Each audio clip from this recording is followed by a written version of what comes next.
Assalamu alaikum jama'a, barkanmu da sake saduwa a cikin wannan sabon shiri namu wanda muka rubuta shi kwana ɗaya da watan Ramadan. Shiri ne wanda za mu kira shi da ajin darasin su kashi na ɗaya.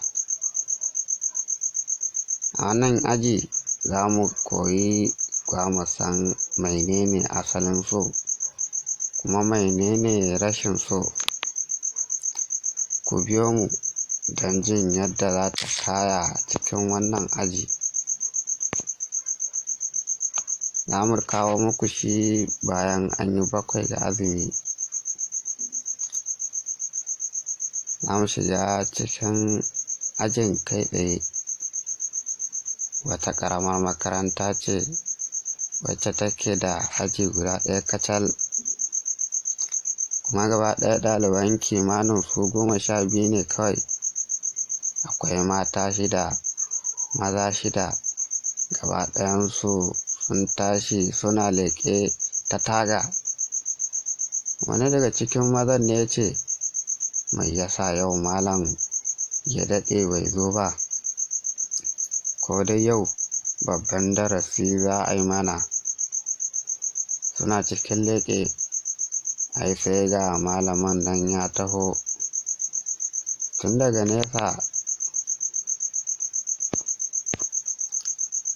nesa za ka hango shaddarsa tana ƙyalli, ta sha guga, ga ta sabuwa kar, ga hularsa tana wani sheƙi gami da agogonsa, kai ga takalmin fatarsa.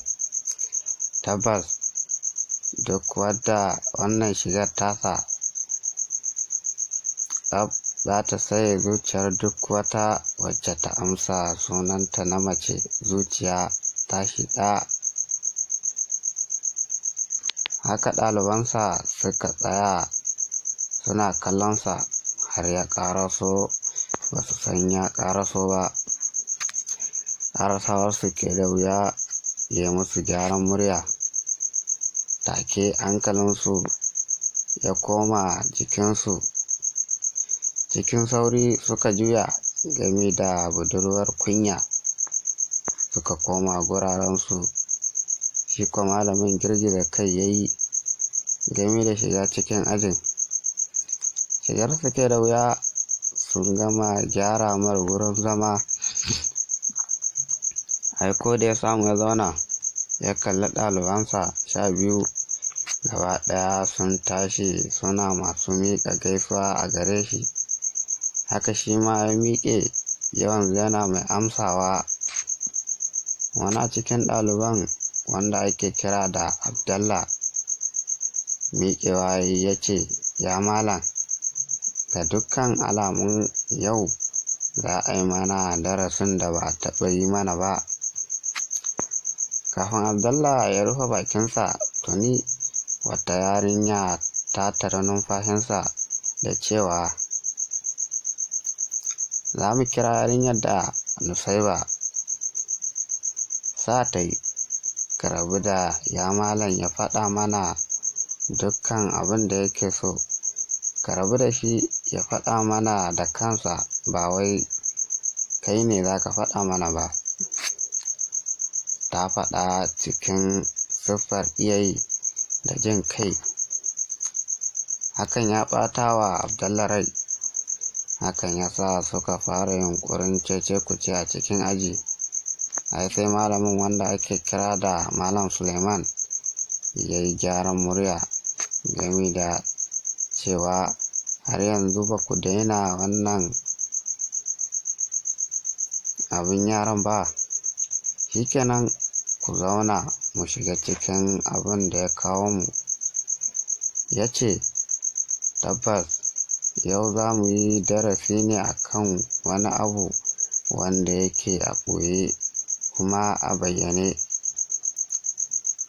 Yana ɓoye a gurin waɗanda ba su sani ba, kuma yana bayyane a gurin waɗanda suka sani. Wani abu ne wanda duniya ta samu don shi mutane da yawa ba su gane ba. amma idan muka shiga cikin bayanin za mu fahimta da yardar Allah abin ya kasance ba ma ganin shi, amma jikinmu yana sanar da mu a yayin da ya shiga. Malam Suleiman ya ce, shin wa zai iya faɗa mana abin da nake nufi?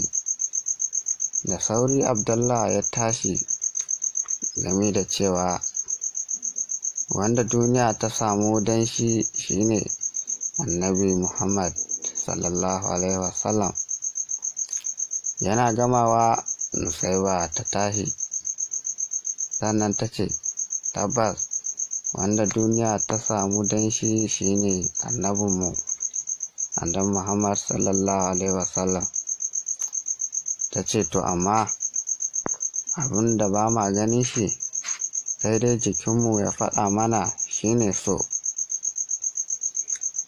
Malam Suleiman ya ci gaba da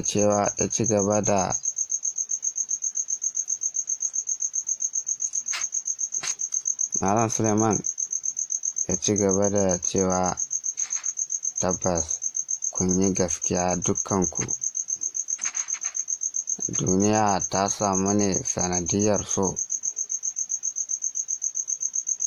Da babu so, to da duniya ba ta samu ba. Dukkan alkhairan duniya sanadinsa so ne. Haka dukkan sharrin duniya sanadinsa rashin so ne. Bara mu koma tun farko. Shin mai yasa Allah ya halicci Annabi Muhammad sallallahu alaihi wasallam? Sabida yana son shi so matuƙa da har ya kai babu abin da yake so sama da shi. Mai yasa Allah ya halicci duniya? Sabida so ne. Da Allah baya so, zai halicce ta? A'a, ba zai halicce ta ba. Allah ya halicci duniya domin ya halicci wata al'umma wacce za ta dinga ambatansa da manzansa. Kaga kenan so ne ya samar da wannan duniyar. Dukkan alkhairan duniya sanadinsa so ne. Haka dukkan sharrin duniya sanadinsa rashin so ne. Idan muka koma baya muka duba, to za mu gamsu da cewar so shine sanadin dukkan wani alkhairi. Abin da ya sa muka ce haka shine alkhairin da Allah ya fara halitta shine annabinmu, wato Annabi Muhammad sallallahu alaihi wasallam, kuma ya kasance sanadin dukkan wani alkhairi na duniya baki ɗaya. Saboda sanadinsa Allah ya halicci aljanna, sannan aljanna ta kasance ƙarshen abin da ɗan adam yake so. Domin dukkan wani alkhairi da ɗan adam yake so, da zarar ya shiga to ya gama samunsa. Sannan aljanna ta kasance gida na masoya manzon Allah sallallahu alaihi wasallam. Kaga kenan dukkan sanadin wani alkhairi so ne. Shi kuma so ya kasance manzon Allah sallallahu alaihi wasallam. Idan muka dawo kan rashin so, to za mu ga duk bayan rashin so shaiɗan za mu gani, kamar yadda duk bayan so manzon Allah za mu gani. Mai sanadin fara aikata sharri? Rashin so ne. Wanda ya fara aikata laifi shine shaiɗan. Mai yasa muka ce haka? Idan kuka tuna, a lokacin da Allah ya halicci Annabi Adam alaihi salam, Allah umarci dukkan mala'iku da su yi sujjada ga Annabi Adam alaihi salam.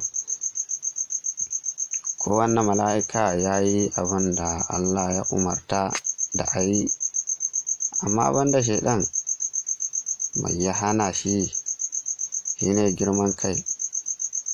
Bayan nan akwai wani ɓangare a cikin zuciyarsa wanda bai gama gamsuwa da son Allah da yi masa biyayya ba.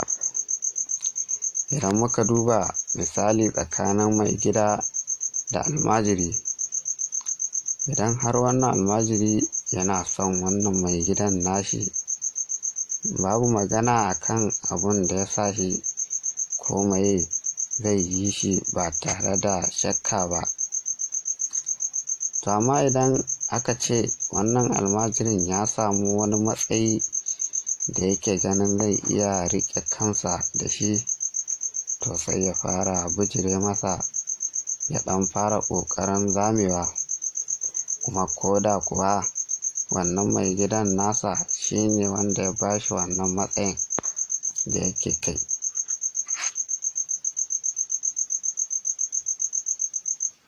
Daga ya ga yayi ƙarfi, muddin babu so da biyayya tsakaninsu, to zai haka kowane ne. To sai haka ta faru, ko kuma fiye da haka, amma komai sai kansu ya rabu muddin babu so. Mai zai kawo haka? Rashin so da kuma biyayya. To wai ma shin biyayya na yiwuwa ba tare da so ba? Ina, biyayya ba za ta taɓa yiwuwa ba tare da so ba. Haka girman kai. Sannan mai girman kai yana nuna girman kansa ne ga abin da baya so, amma bai isa ya yi girman kai akan abin da yake so ba, sai dai in san bai kai so ba. Ba wa'azi muke yi ba, amma da mun shiga cikin lamarin sosai. Za mu koma kan abin da muke. To kaga kenan dalilin da ya hana shaiɗan aikata abin da Allah ya umarce shi da shi girman kai ne. Shi kuma girman kai ya kasance asalinsa rashin so ne. To kaga kenan dalilin fara aikata kuskure baki ɗaya rashin so ne. Hakan ya sa Allah ya kore shi gami da ƙwace matsayin da ya bashi. Wannan ya sa ƙiyayyar annabi Adam ta ƙara ƙaruwa a zuciyar shaiɗan. Bayan nan shaiɗan ya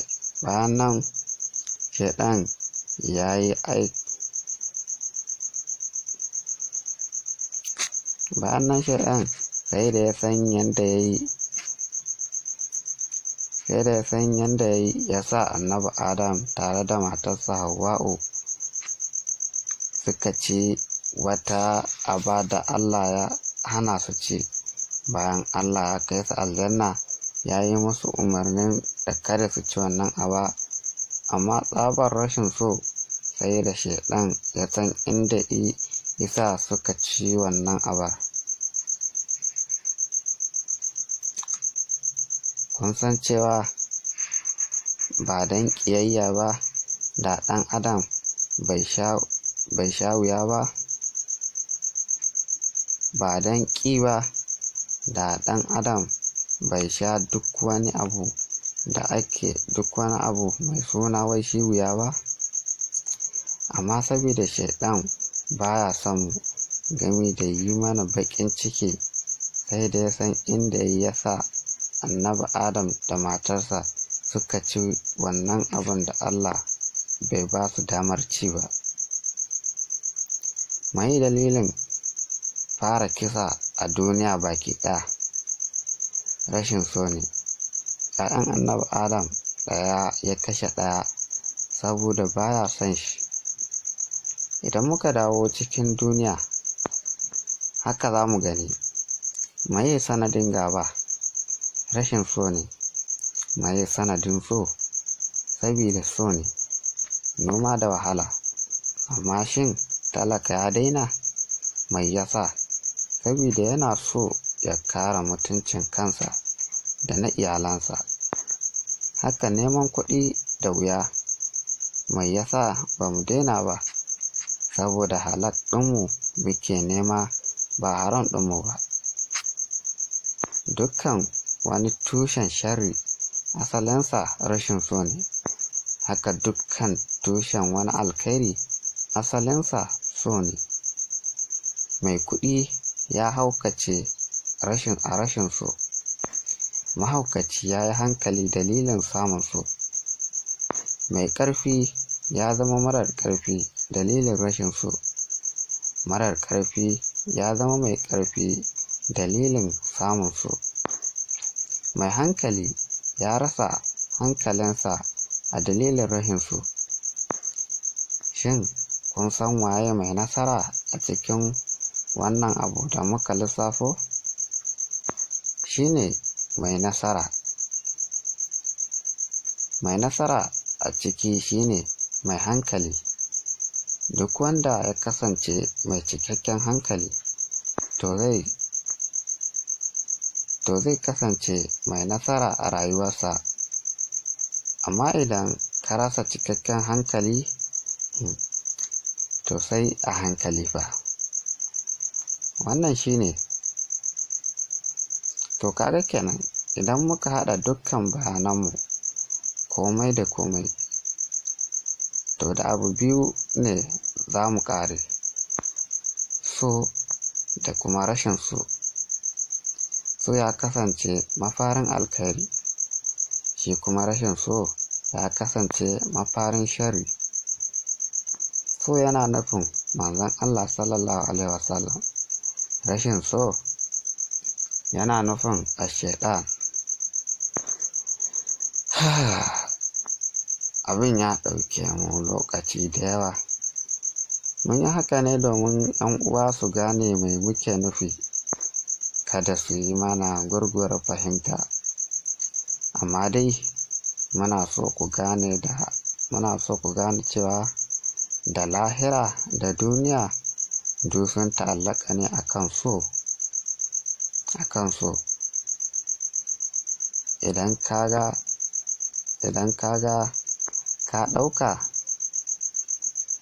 Idan ka ɗaukaka a duniya, Allah ne yake so ya baka wata dama da za ta kai ka ga tsira. Sai dai idan kai ne ka goce wa hanya. Haka idan talauci ne ma. Haka lahira, idan ka ga mutum ya shiga aljanna, to so ne ba wai aikinsa ba. Ko akwai wanda zai shiga aljanna ba tare da so ba? Allah ma ya faɗa, ya ce mutum yana tare da wanda yake so ranar lahira. Haka ne 'yan uwa? Tabbas haka ne.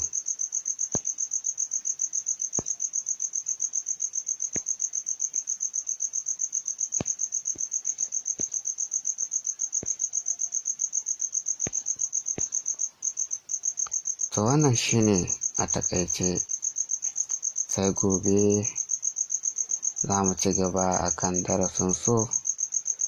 Za mu yi magana akan yadda namiji yake faɗawa soyayyar hauka, duk da bambancinsa tsakanin yadda mace take yi kaɗan ne. Amma za mu fara daga kan namiji.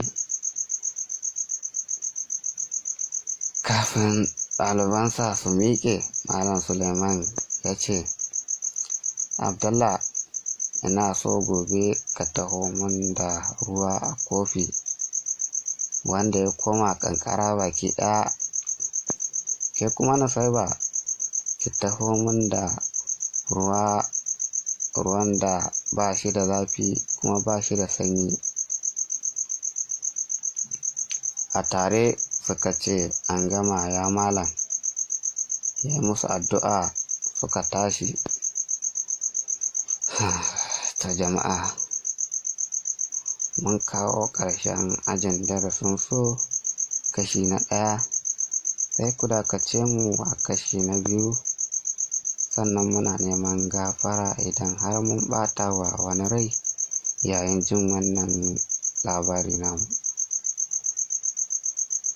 Wannan ya rage naku, za ku iya yarda da abin da muka faɗa, za kuma ku iya ƙin yarda.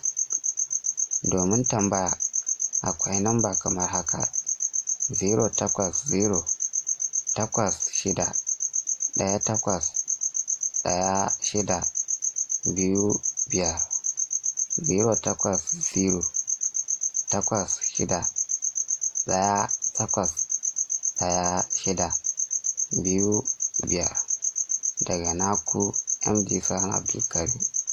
Mun gode, a huta lafiya.